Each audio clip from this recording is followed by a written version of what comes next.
As on the order paper, I call the Leader of the Opposition, Mr Jeremy Corbyn. Thank you, Mr Speaker. The whole House recognises that decisions to send British forces to war are the most serious, solemn and morally challenging of any that we have to take as Members of Parliament. The motion brought before the House today by the Government authorising military action in Syria against ISIL faces us with exactly that decision. It's one with potentially far-reaching consequences for us all, here in Britain, as well as the people of Syria and the wider Middle East. For all members, taking a decision that will put British servicemen and women in harm's way and almost inevitably lead to the deaths of innocents is a heavy responsibility.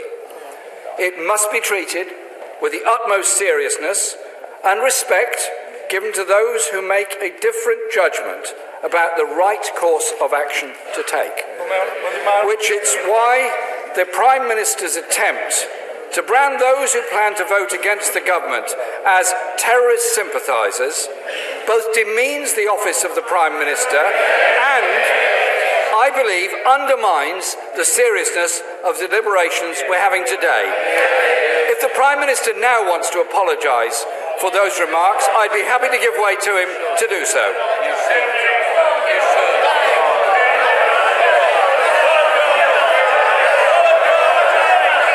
Since, Mr Speaker, the Prime Minister is unmoved, we'll have to move on with the debate, and I hope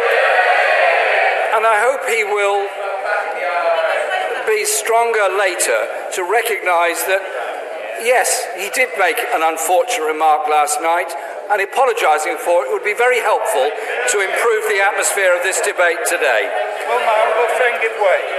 Yes. I thank my honourable friend for giving way, and as he appropriately is pointing out that the Prime Minister is not showing leadership by not withdrawing his slur on me and others, would he also agree with me that there is no place whatsoever in the Labour Party for anybody who has been abusing those members of the Labour Party who choose to vote with the government on this resolution?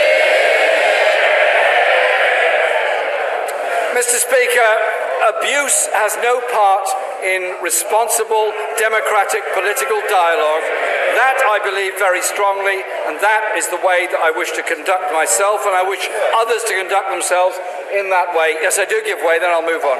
I'm very grateful to my right honourable friend for giving way. Would you agree with me that if the Prime Minister came to that dispatch box and made a clear apology, he would clear the air immediately and we could move on in this debate with a simple "I'm sorry"? Well, as he often does on these occasions, he appears to be taking advice from the Chancellor of the Exchequer on this matter.